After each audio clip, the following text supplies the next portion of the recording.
Donc ce soir, Dror Michani pour une disparition inquiétante. Alors, Dror,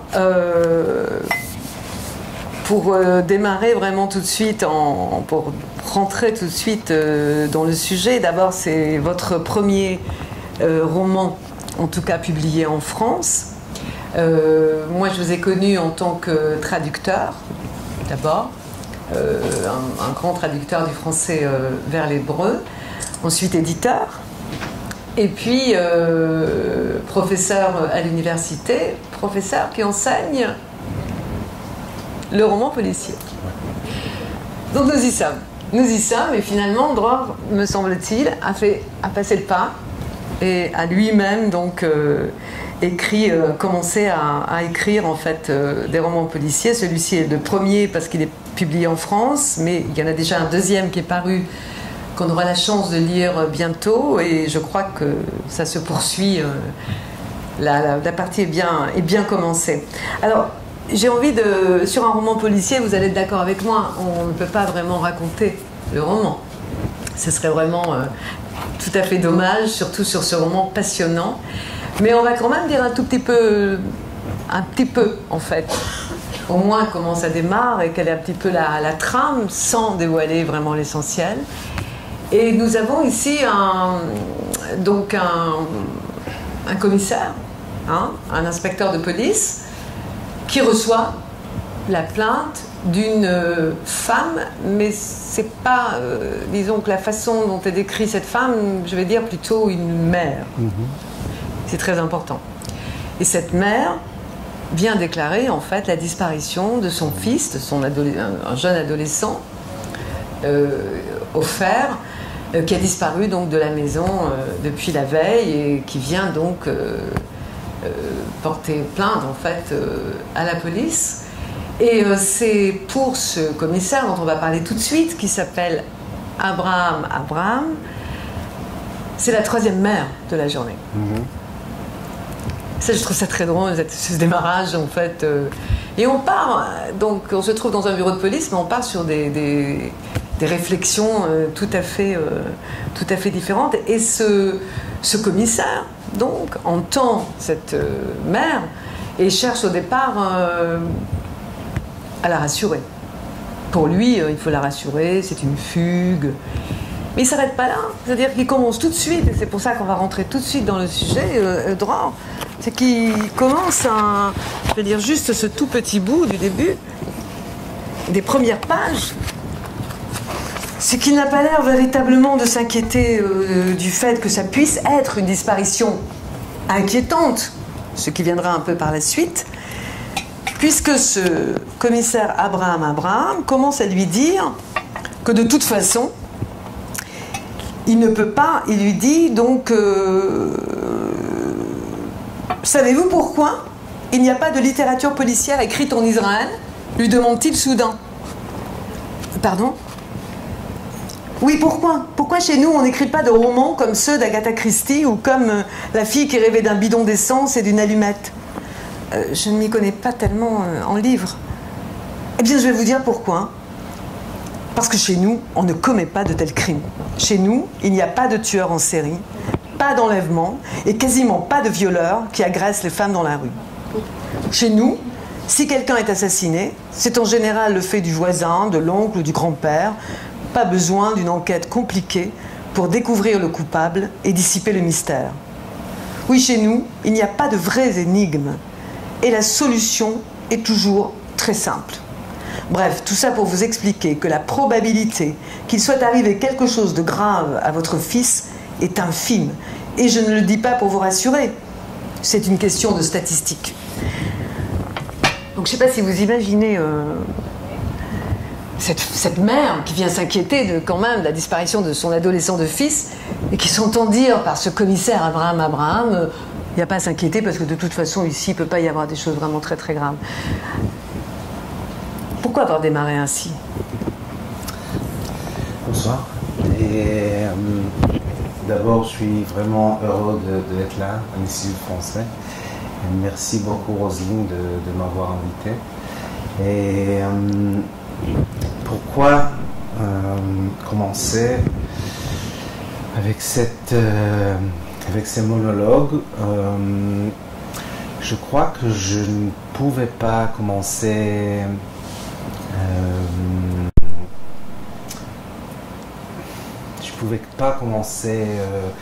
d'une autre manière parce que la question que j'étais occupée quand j'avais écrit le livre était pourquoi le roman policier et l'hébreu ou la littérature israélienne, pourquoi il ne s'est pas rencontré dans notre passé littéraire. Et donc c'était cette question de la possibilité d'écrire un roman policier en hébreu, un bon roman policier en hébreu, qui m'a occupé quand j'ai commencé à écrire. Et donc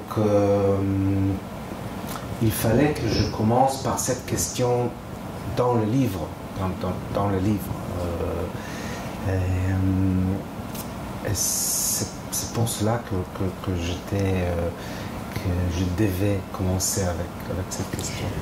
On va revenir sur cette question du roman policier parce que c'est vrai que c'est une question fondamentale pour toi, mais aussi c'est une question que tu poses et qu'on va retrouver ça, enfin on va en parler peut-être un tout petit peu plus tard, approfondir en fait cette question.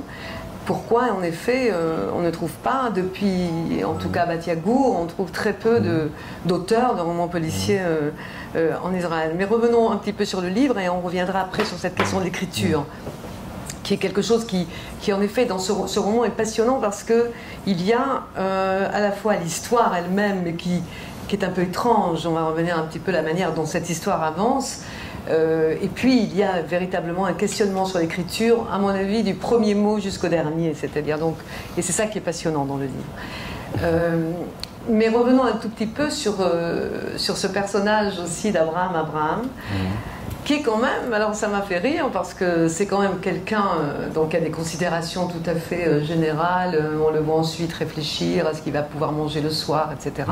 Et se convaincre qu'il n'y a pas de disparition inquiétante. En même temps, c'est quelqu'un qui passe son temps à analyser les séries télé, pour un petit peu, enfin pour retrouver, c'est-à-dire qui critique en plus les intrigues qu'il voit dans ces séries, en jugeant que ce n'est pas là le bon coupable, etc. Enfin, il passe son temps à ça, quoi. Mais pourquoi est-ce qu'on a cette impression que c'est quelqu'un qui quelque part n'a pas confiance en lui? C'est vrai qu'il n'a pas beaucoup de confiance. Je crois que c'est l'une des choses qui sépare Abraham d'autres détectives. Et il a quelques problèmes avec la vérité. Il n'est pas sûr de lui-même, mais il n'est pas sûr également de la possibilité de trouver la vérité. Et donc, chaque fois que quelqu'un dit qu'il a trouvé la vérité dans les livres, dans les films, dans les séries télévisées, il a du suspect. Il n'est pas sûr. Il dit בואו נבדוק מחדש אם מצאו את האמת. Et donc, reprenons du début et cherchons la vérité. Je dis parce qu'il y a quelques personnes qui ne parlent pas le... C'est vrai que c'est un problème personnel. Et, il n'est pas sûr de lui-même à cause de son passé. Mais c'est aussi un point de vue philosophique, je peux dire. Et donc, ça fait de lui un policier bizarre d'un côté, mais en même temps, je crois que ça fait de lui un bon policier, parce qu'il est toujours, il regarde toujours, il n'arrête, sa pensée n'arrête pas. Donc, Donc oui, donc il va chez lui après son travail et il va voir de séries à la télé et prouver que le détective dans la série ont tort. C'est ça son truc. Mais la tragédie, son tragédie, c'est que que cette investigation, il va, je ne dévoile pas la fin, mais quand même, je peux dire que il ne trouve pas l'assassin. L'assassin est trouvé, mais ce n'est pas lui qui trouve l'assassin. Et donc, peut-être c'est son problème c'est son c'est son manque de confiance en lui.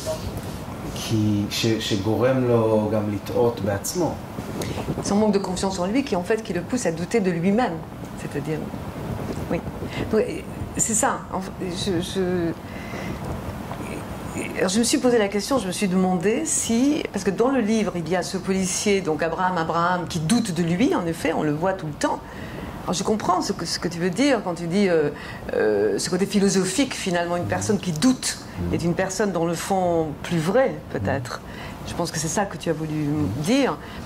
Et puis, il y a d'autres personnages qui appartiennent, pas tout à fait à la police, mais qui appartiennent aussi au monde des enquêtes, on va dire.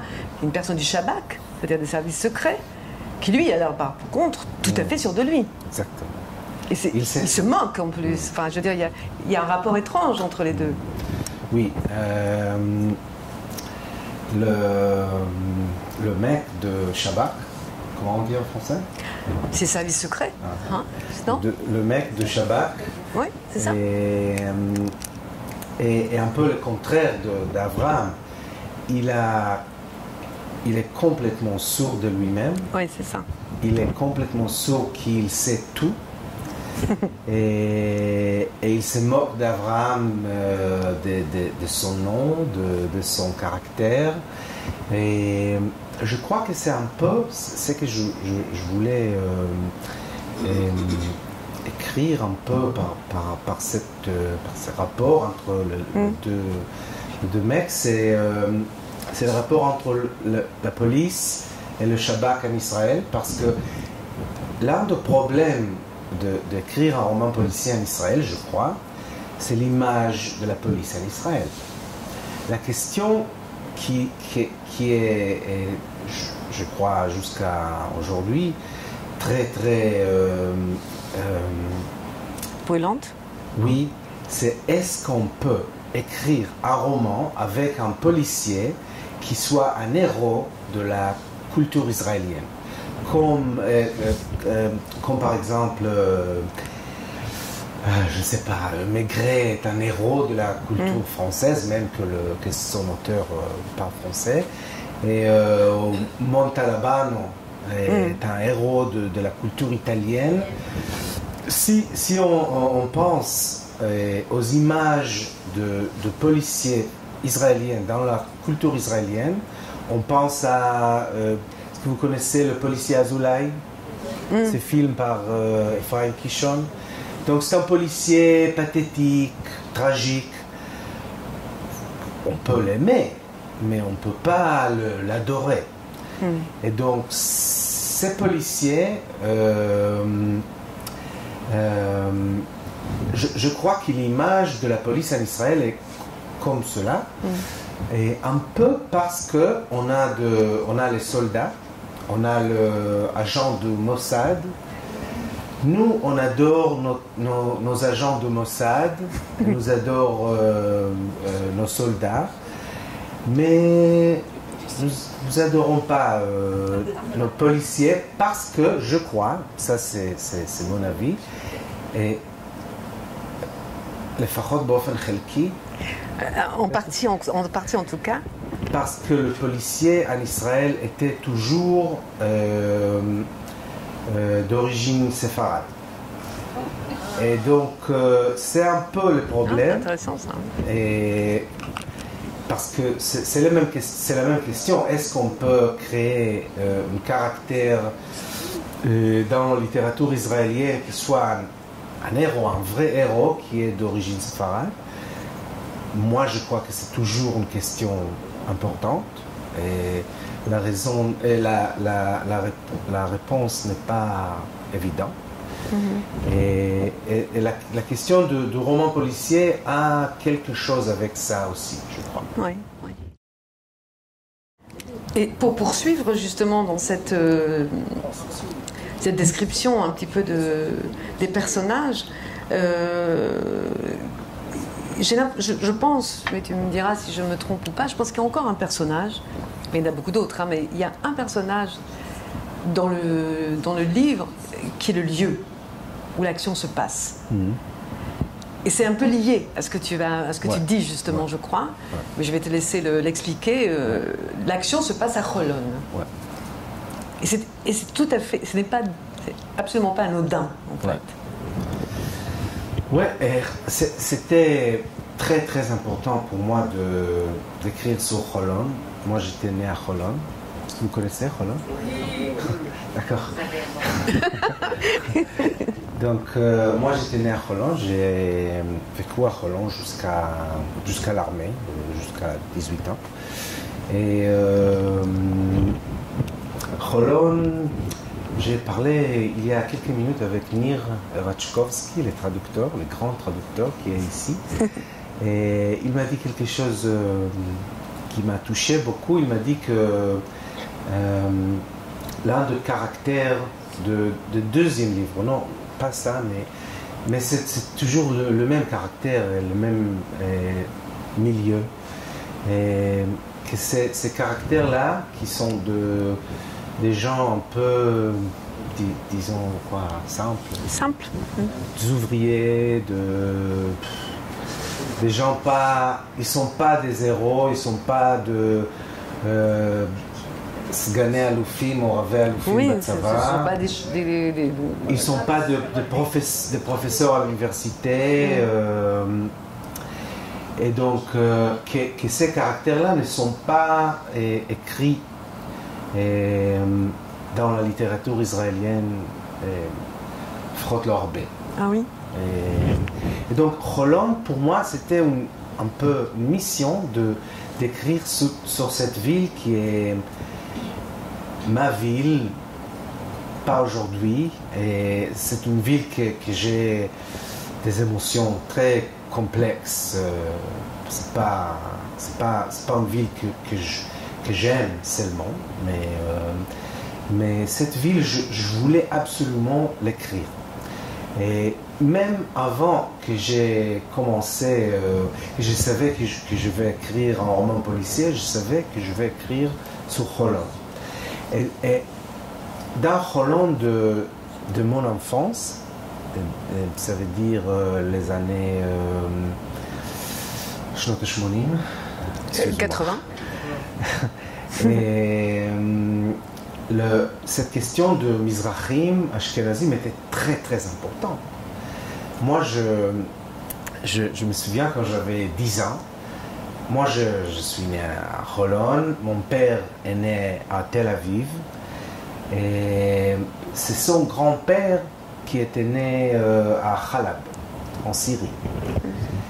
Mais donc moi, quand quelqu'un dans l'école m'a demandé, mais donc qui es-tu? J'ai dit, moi je suis syrien. Et c'était mon ami qui a dit, moi je suis irakien, moi je suis du Maroc. Nous n'étions pas du Maroc, ou de la Syrie ou d'Irak, non. Mais c'est très très intéressant que nous ne savons pas l'arabe. Nos pères ne parlaient pas l'arabe aussi. Et dans ce contexte d'Israël, la Syrie, l'Irak, le Maroc, pas non plus, mais sont des ennemis. C'est fascinant qu'un enfant définit lui-même comme je suis syrien. C'est bizarre. Mais bon, c'était très très important cette question d'identité séfarade ou ashkénaze. Et c'est un peu cette question que je voulais écrire aussi dans le livre. C'est pas trop dans le surface du livre, mais il y a un ami qui est un prof de sociologie qui écrit sur ce sujet, Yuda Shenav, Oui.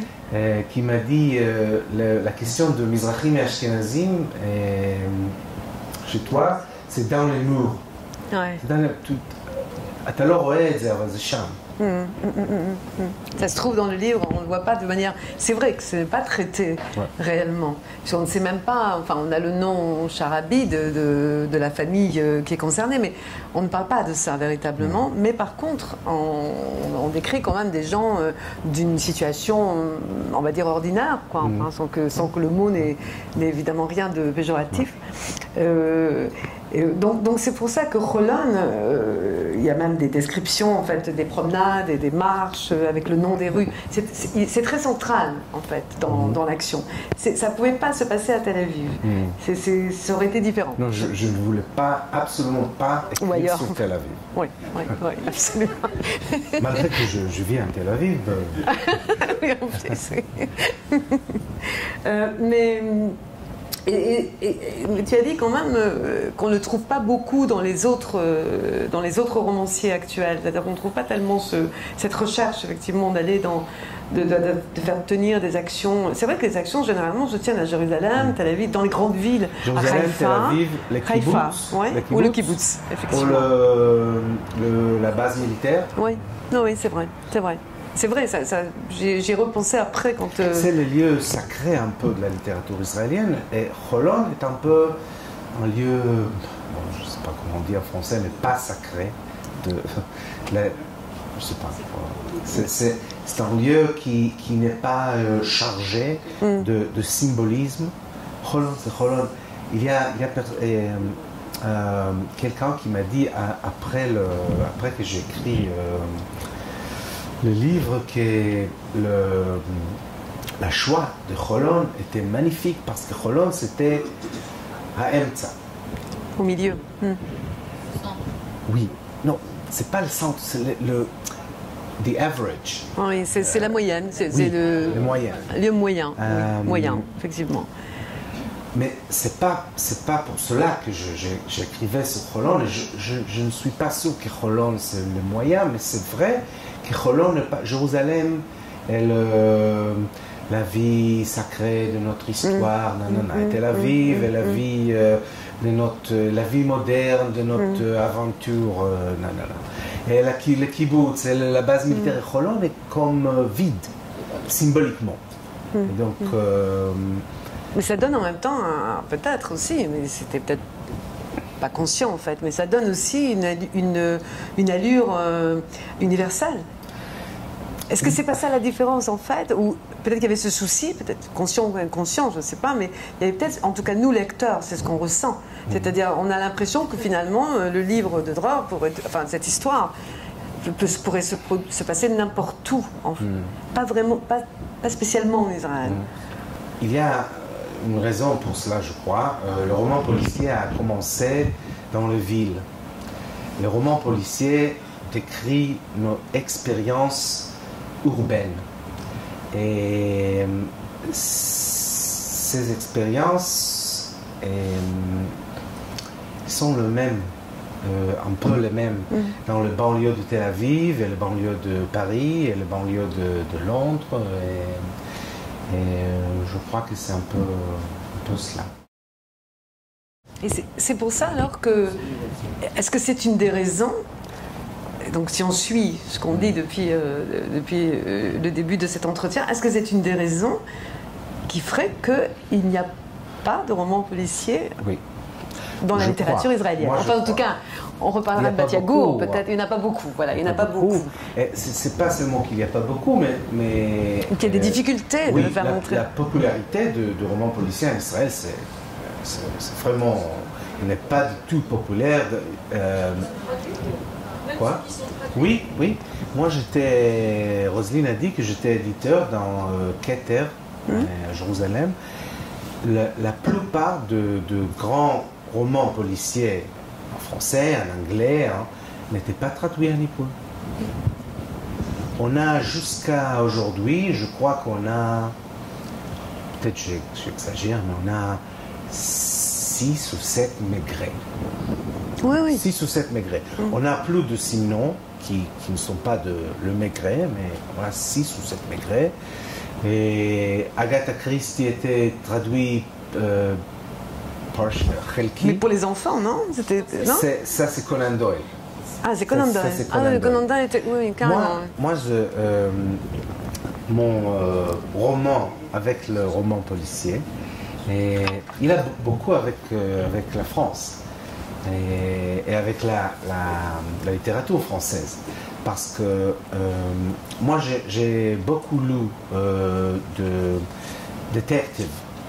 Quand j'étais enfant, j'ai lu Sherlock Holmes, qui est traduit en hébreu comme littérature d'enfant. Et moi, j'ai lu Agatha Christie, et c'était tout. Parce qu'après Agatha Christie et Sherlock Holmes, il n'y avait rien. Rien, quoi. Peut-être aujourd'hui, il y a un peu de Mary Higgins Clark, peut-être aujourd'hui. Et alors, j'ai arrêté presque totalement de lire le policier. Et j'ai fait mes études dans l'université de Jérusalem, de Sifrut Ivrit. Il n'y a rien de littérature policière. Et alors, j'allais à Paris. Et j'ai appris la langue française, pas très bien. J'avais une prof qui s'appelait Sonia, elle était juive, était magnifique. Et elle a vu que j'avais hâte d'apprendre la langue. Et elle m'a dit il y a 3 méthodes d'apprendre le français. Lire le classique, lire le classique, lire le classique. J'ai dit bon, qu'est-ce que je veux lire? Elle a dit tu commences par L'étranger, par Albert Camus, parce que c'est un peu simple, c'est avec le passé composé. Et elle m'a dit et après tu lis Simon, le Maigret. Et j'ai dit le classique, Maigret et Albert Camus ensemble, mais c'est pas vrai. Donc, et j'ai commencé par lire en Maigret, encore en Maigret, encore en Maigret, encore en Maigret. Et après, je vu cet énorme respect que la littérature française a pour le policier. Il y a de grands écrivains français, mais pas seulement le français. Moi, j'ai passé mes jours à Boulevard Saint-Michel, en face de livres Azayab et Franklin. Exactement. Les livres Yad Shnia. D'occasion. Exactement. Et j'ai découvert de grands auteurs américains aussi. Ed McBain, James Hadley Chase, tout le roman noir américain des années 30, 40, 50. Et en Israël, ça n'existe pas. Et donc, oui, revenons à ta question, je crois que le roman policier, il est indifférent, en quelque sorte, à la nationalité. Il n'intéresse pas à la question de la nation. Si tu es israélien ou palestinien, ou si tu es juif ou musulman, il est intéressé par autre chose, par la question de vivre dans une ville où tu ne connais pas ta voisin. C'est tout. Et comment se débrouiller dans une ville ou dans un village où tu ne sais pas si votre voisin est un assassin. Et donc, Et donc la littérature israélienne, qui était toujours et qui est toujours, non, peut-être pas toujours, mais qui est plus de autre littérature, qui est liée à la question nationale, à la question de notre passé, de notre avenir, de qui sommes-nous, le peuple juif, etc. La littérature israélienne n'a jamais aimé le policier. Il y avait, dans les années 30, à Tel Aviv, il y avait une maison de publication qui a essayé de publier de romans, pas noirs, aux policiers, mais detective stories. Et les critiques, c'est dégueulasse. C'est un nefashot chez ילדינו. Pardon? Les âmes de notre enfant. Ah oui. Oui, ça va. La rose est un nefashot chez הילדים. Ah oui, ça va détruire ça va détruire l'âme de nos enfants. עזבנו את הגולה. On a quitté le diaspora oui. pour venir ici, pour lire ça. Ah oui. Ah oui. Et... C'est fou, quoi, c'est vrai. Comment? על זה בדיוק אני מדבר, על הסיפורים של דוד תדהר. C'est ça l'histoire. Il y avait un détective réel qui s'appelait David Tidhar, qui était un policier dans la police britannique qui était là, la police mandatory police. Et, mandataire alors. Oui, et il a quitté la police, il a ouvert un Misrad Prati. Son agence, Et après il y avait un grand auteur hébreu, Avigdor Meiri, qui lui a proposé de faire une série d'histoires qui va être basée sur ses expériences. Et c'est ça, ces histoires il était vendu pas très mal, c'était je crois 4 ou 5 000 exemplaires, c'était beaucoup pour l'époque. Ouais. Et toujours pour les enfants, c'est l'histoire pour les enfants. Et la raison pour de publier le roman de Detective Novel comme littérature de jeunesse était enseigner notre enfant d'observer. Ah bon? Oui. Gigi, c'est les années, je crois, 60 ou 70. C'est ça qui est מה שקרה לג'אנר, ça qui est הג'אנר עבר לספרות ילדים. Ce genre, en fait, a passé à la littérature enfant. Jusqu'à les années 80. Exactement. Jusqu'à les années 80, quand Bat Yagour et Shulamit Lapid, Bat Yagour peut-être c'est moi j'aime un peu plus Bat Yagour. Donc Bat Yagour et Shulamit Lapid sont venus et renouveler le genre vraiment en hébreu. Les années 80, c'est le moment où la société israélienne est un peu מתפרקת קצת. Oui, comment on peut dire ça? Il paraît qu'elle se défait, se décompose un peu. Oui, voilà, c'est ça. La société israélienne socialiste, de Mapai, de kibbutzim, est un peu... est en train de baisser un peu. Oui. Et il y a de nouveaux Israéliens qui sont présents maintenant. Et c'est ces moments-là que la société israélienne n'est pas connue, n'est pas elle n'est pas identifiée, elle est en train de se faire en fait. Oui. Et elle ne connaît pas elle-même comme elle la connaît. Oui, exactement. Que le détective nécessaire, il vient voir exactement ces questions-là Mizrahi, parce que Michael Ochayon, le détective le commissaire de Bat-Yagour, il est d'origine marocaine. Et, absolument. Il va chercher les coupables dans le milieu ashkénaze, riche, de Jérusalem, de Rechavia. Et c'est la même chose avec Shulamit Lapid.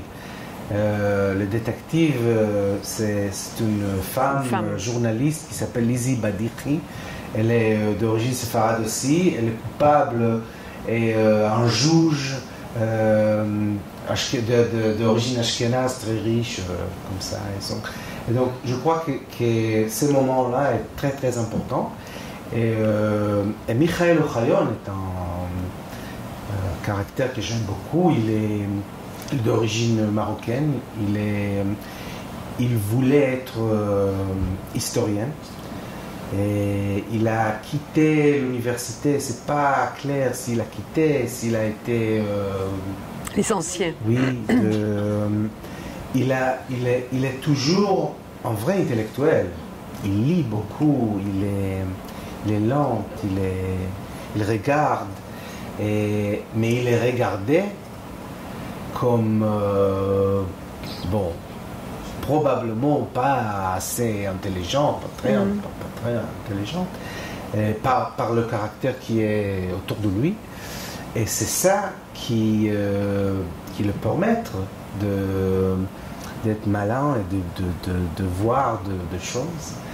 Et moi je l'aime beaucoup, Michael Ochayon. Oui, c'est vrai je pense que c'est comme un héritage en fait. Il y a ça. C'est le seul héritage, parce que quand tu es un écrivain français qui va écrire un roman policier en français, tu as tant de références. Tu peux être comme Sinon, tu peux être comme Boileau, Narcejac, tu peux être comme Sébastien Yaprissot, je ne sais pas. Et en hébreu, c'est plus compliqué. Tu as Michael Ochayon comme référence, et c'est ça. Alors j'ai envie de poser la question, alors on parlait des années 80 avec Bat-Yagour, on est aujourd'hui en 2010 avec toi. Quelle est la réception, justement? Quelle a été en Israël la réception de tes romans? Elle était très bonne. Moi, j'ai un petit problème avec mes romans en Israël. Parce que quand quelqu'un aime mon roman, parfois, souvent,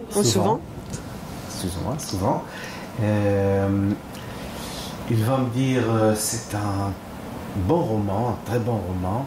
C'est pas un policier. Comme un policier ne peut pas être un bon roman, comme un bon roman, c'est un peu plus haut qu'un bon policier.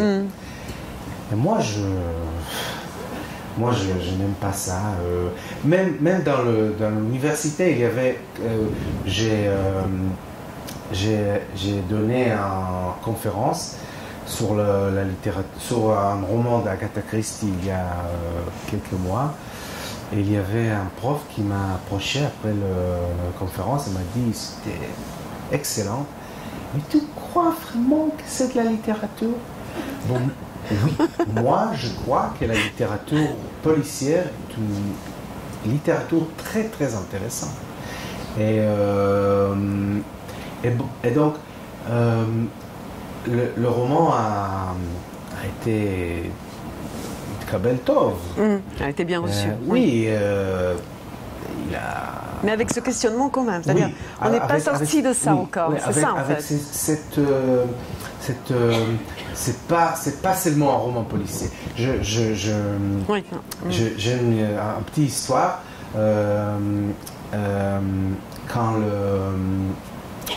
Quand le roman a été sorti, David Grossman m'a appelé et il m'a dit j'ai lu le livre, j'aimais beaucoup, et j'ai même appelé mon éditrice en France et je lui ai dit il faut que tu achètes ces livres.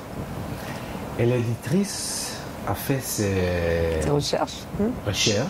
Et elle a dit, bon, le livre a été déjà acheté par notre maison, Par le seuil.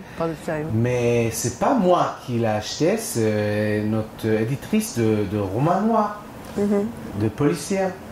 Donc David Grossman lui dit, mais non, c'est pas un roman noir. C'est un roman, c'est un bon roman. C'est un roman de littérature. Oui. Et donc, je lui ai dit merci beaucoup, c'est très gentil. C'était très gentil. Et quand je raccrochais, j'ai immédiatement écrit à mon agent.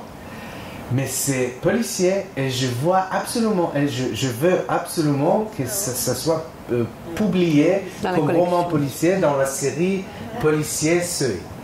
Et donc c'est un peu cela. C'est très intéressant, c'est vrai, même de David Grossman, c'est...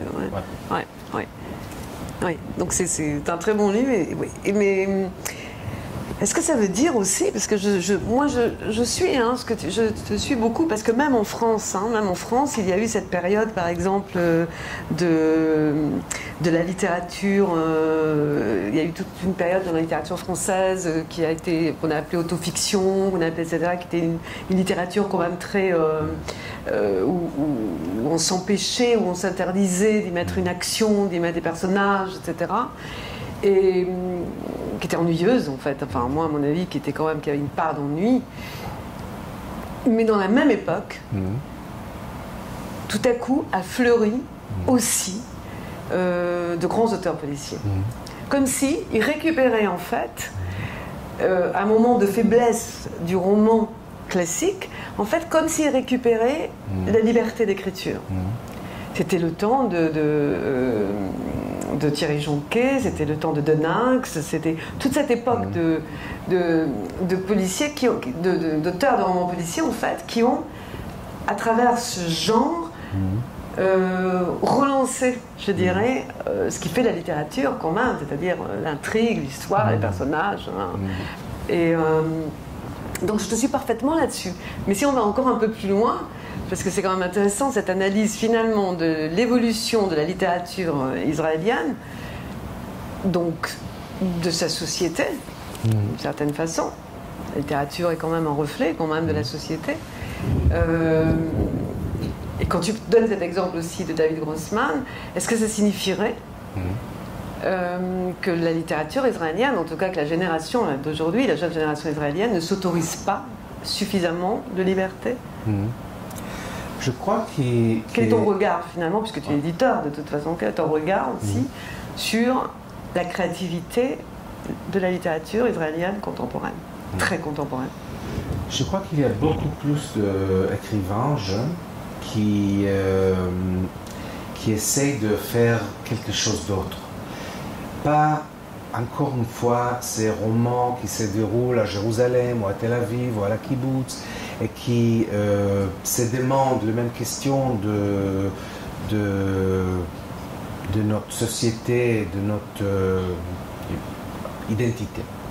Il y a beaucoup plus de gens écrivains qui essayent d'écrire quelque chose d'autre. Ça ne doit pas être le roman policier. Ça peut être sci-fi, ça peut être un roman historique qui se déroule en France, c'était le 10e siècle, c'est le roman de Nir. Et ça peut être le roman de Nir Baram qui va être ici, c'est un roman qui se déroule dans le Milchemet Ha'olam Hashniya, et qui n'est pas du tout un côté israélien ou même juif. C'est un roman qui, son héros est un soldat, pas un soldat, mais un Allemand. Et une Russe. Et une Russe. Oui, une Russe. Et donc il y a beaucoup plus d'écrivains qui essayent de la rive. Qui essaie d'élargir, enfin, de chercher, en fait. Exactement, la littérature israélienne, les questions qu'il s'occupe. Et moi, je crois que c'est une très bonne chose pour la littérature israélienne. C'est Shalav Shel Bagrout. Oui, c'est comme une... Oui. Comment? Oui. J'ai le mot qui m'a échappé. Ah oui, pardon. Oui, c'est ça. Je pense aussi.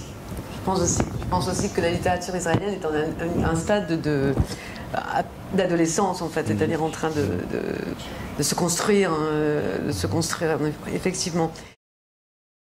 Alors, juste un petit mot, parce que c'est vrai que c'est une question qui m'intéresse aussi, c'est la traduction alors, des policiers, des auteurs de romans policiers français en Israël. Et toutes les réflexions que j'ai entendues ce soir m'expliquent alors pourquoi, effectivement, des auteurs incroyables, extraordinaires, comme Fred Vargas, par exemple, ou François Valéjo, s'il est traduit aussi, n'ont pas beaucoup de succès. N'ont pas beaucoup de succès. Donc ça explique aussi, je pense que c'est pour ça aussi, ça peut expliquer cela. Oui, oui. Je crois qu'en France, vous avez de la chance de venir d'une culture qui par exemple, c'est évident si tu demandes quel est le meilleur film jamais fait. Il y a il y avait un sondage, une enquête. La התשובה היא Vertigo, של היצ'קוק. Il a passé Citizen Kane. Donc, d'accord, dépassé Citizen Kane, מספר 1 Vertigo. C'est un film qui a été fait basé sur un roman policier français de Boileau et Narcéjon. Donc c'est le meilleur film du monde de l'histoire. Et donc en Israël, on ne peut pas penser ça. C'est vraiment pas possible de penser qu'un roman policier soit aussi bon comme un roman de la vraie littérature, vous avez dit. Et c'est dommage parce que Fred Vargas, par exemple, c'est un très très grand écrivain de la littérature française d'aujourd'hui, à mon avis. Et même, vous connaissez Pierre Lemaître, qui est le... Oui. Il a écrit exactement, il a écrit de policiers, ou de thrillers même, et maintenant, il a écrit un Goncourt. Oui, oui. Donc en France c'est possible, en Israël c'est... Il va être traduit en hébreu d'ailleurs, mais pas le Goncourt, pas le livre pour lequel il a reçu le Goncourt, qui n'était pas un policier. Bien qu'il y a un petit quelque chose quand même dedans, mais un livre précédent qui est un vrai policier, qui est un policier extraordinaire aussi, qui s'appelle Alex. Ça sort en hébreu très très très bientôt. Et, ce que je veux rajouter aussi, c'est... Alors, je ne vais pas dire comme David Grossman, mais c'est vrai que... Il y a des policiers et des policiers. Tu es israélien. Déjà. Mais il y a ici aussi, dans l'histoire du roman, c'est-à-dire dans l'action qui est menée, dans la recherche, l'enquête, etc., avec tout ce qu'on vient de dire maintenant, qui est une... et je ne veux pas non plus trop dévoiler aussi, mais il y a quand même aussi, et c'est ce qui fait, à mon avis, la force aussi, ta singularité en tant qu'écrivain et ton originalité, je crois, et l'épaisseur aussi du livre, c'est quand même aussi un questionnement permanent sur l'écriture. Alors, on vient d'en avoir la preuve maintenant. Et alors on ne sent pas ça comme ça, évidemment. Hein. Ici, on en a discuté de manière en tant que, on va dire, quelqu'un qui réfléchit sur la question là maintenant. Dans l'écriture, c'est quelque chose qui passe sans qu'on y prenne garde. Mais il y a ça. Juste un tout petit mot, et puis ensuite, on laissera peut-être poser des questions, mais juste un petit mot sur ce personnage qui est très intéressant. Ce personnage du professeur d'anglais, mais qui tout d'un coup parle à la première personne dans le livre. C'est très étonnant parce que c'est un des personnages qui est autour des personnes qui sont concernées véritablement par la disparition inquiétante. C'est un professeur d'anglais qui a donné des cours d'anglais aux jeunes adolescents. Mais surtout, ce qui est très étrange, c'est que lorsqu'il apparaît, assez rapidement d'ailleurs dans le livre, il parle à la première personne. Ça m'a surpris, cette introduction-là, et c'est lui qui va poser les questionnements, qui va faire ses recherches sur l'écriture, en fait. C'était voulu, ça. Ouais, exactement. Sans vouloir trop dire, mais... Ouais. Comme j'ai voulu aborder cette question de la possibilité d'écrire un roman policier en hébreu, j'ai voulu aborder cette question de la différence dite entre la littérature et d'autres choses. Du sens de la littérature, peut-être. Oui, Vraiment, qu'est-ce oui, que c'est la oui. littérature? Qu'est-ce Oui, que tout à fait. Oui. Qui fait en vraie littérature, pas la définition de genre, parce que nous savons que on peut écrire un sci-fi qui est un masterpiece. Et on peut écrire un roman de la vraie littérature qui est pas trop bon. Donc, oui, donc ces professeurs d'anglais, il aborde cette question d'une manière très tragique, d'une manière violente, mais il pose cette question. Est-ce qu'on est dans la littérature quand on écrit une lettre, par exemple, qui est très très choquante? Est-ce qu'on est dans la littérature quand on essaie vraiment de choquer quelqu'un par ce qu'on écrit, ou que la littérature est quelque chose d'autre? Et oui, donc c'est ça que je voulais aborder. Ça, j'espère que ça continue dans les autres livres, hein, parce que ça, c'est tout à fait passionnant. Alors, moi, j'attends avec impatience de lire celui qui est déjà publié ici en Israël, mais qui va bientôt paraître. Ça va être publié en avril, je crois. En avril? Donc on recevra encore Dror Mishani pour le prochain. Et puis, en tout cas, je vais laisser peut-être notre public, s'il y a des questions à poser. Vraiment, c'est passionnant, je crois. Je crois que tu as réussi ton pari, en fait, avec cette passion pour ce genre, d'avoir toi-même, d'avoir plongé dedans. Merci beaucoup, Dror Mishani. Merci beaucoup. Merci.